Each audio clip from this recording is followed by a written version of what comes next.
आज हम लोग पढ़ेंगे डीनोवो सिंथेसिस ऑफ प्यूरिन। इसके लिए पहले जानते हैं प्यूरिन का स्ट्रक्चर कैसा होता है।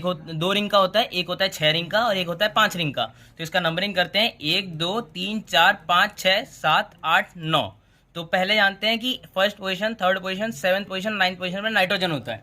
हाँ, और ऐसे याद रखने के लिए हम लोग कर लेते हैं, साइकिल में आगे काम आएगा। सेकंड पोजीशन और 8 पोजीशन पे N10 फॉर्मेलिन THF से होता है। तो अब हम लोग साइकिल याद करने के लिए एक सीक्वेंस याद करेंगे, वो होता है 3 7 8 9 रिंग 1 2 रिंग। तो पहले हम लोग यूज करते हैं राइबोसोम 5 फॉस्फेट प्रिकर्सर की तरह। तो इसमें हम लोग इंजाइम यूज करेंगे PRPP सिंथेटेज, जिससे PRPP बनेगा। तो अब हम लोग को इसमें सबसे पहले हम लोग को नाइट्रोजन जोड़ना है थर्ड पोजीशन पे। तो इसके लिए हम लोग क्या इस्तेमाल करते हैं, ग्लूटामिन। तो इसमें इंजाइम करेंगे ग्लूटामिन अमाइडो ट्रांसफरेज। तो इससे क्या बनेगा, फॉस्फो पायरो राइबोज एमाइन। तो अब हम लोगों को थर्ड पोजीशन में जुड़ गया है। इससे हम लोग सेवन्थ पोजीशन में जोड़ेंगे। अब इसके लिए हम लोगों को क्या चाहिए था, ग्लाइसिन। ग्लाइसिन में ग्लाइसिन डालेंगे जिससे दूसरा नाइट्रोजन जुड़ेगा, ये होगा। इससे हमारा कंपाउंड बनेगा glycine amide ribose 5 phosphate.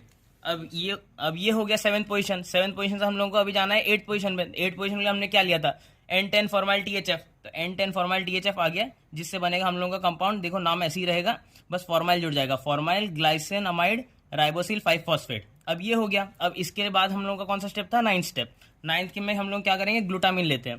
Glutamine लेंगे, ग्लूटामिन सिंथेटिस। इससे नाम कुछ नहीं होगा, एक नाइट्रोजन एक्स्ट्रा जुड़ेगा, तो इससे नाम क्या चेंज हो जाएगा, फॉर्माइल ग्लाइसिन अमाइडीन राइबोस 5 फॉस्फेट।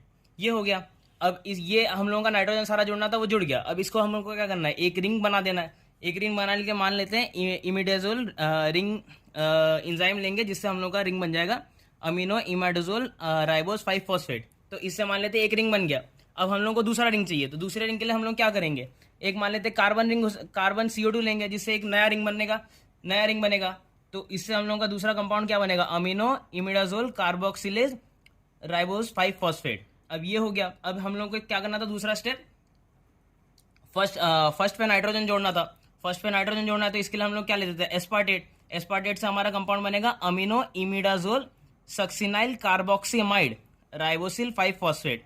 ये हो गया। अब हमारा फालतू में एक सक्सिनाइल जुड़ रहा है, तो सक्सिनाइल को निकालना पड़ेगा।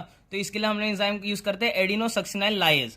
तो एक सक्सिनाइल निकल गया, तो अगला नाम क्या होना चाहिए, अमीनो एमिडाजोल कार्बोक्सीमाइड राइबोस 5 फॉस्फेट। तो ये हो गया। अब अगला स्टेप हम लोगों का क्या था, 1 पे जुड़ गया, तो दूसरा स्टेप होता सेकंड पे जोड़ना है। सेकंड पे जोड़ने के लिए हम लोग क्या यूज करते थे, N10 फॉर्माइल THF, जिससे हम लोगों का नाम चेंज नहीं होगा, बस एक फॉर्माइल ग्रुप जुड़ जाएगा आगे की तरफ, formyl amino imidazole carboxamide ribose 5 phosphate. अब ये एक पूरा ये जितना प्रोसेस करना था नाइट्रोजन लेवल कर लिया। अब अगला रिंग बनाना था, इसके लिए हम लोग यूज करते हैं साइक्लोहाइड्रोक्सिलेज, जिससे हम लोगों का IMP बन जाएगा। ये मेन बनाना था IMP हम लोगों को। अब IMP से हम लोगों को आगे प्यूरिन बनाना था, उसके लिए बस एस्पार्टेट और ग्लूटामेट डाल देंगे, जिससे AMP और GMP बन जाएगा।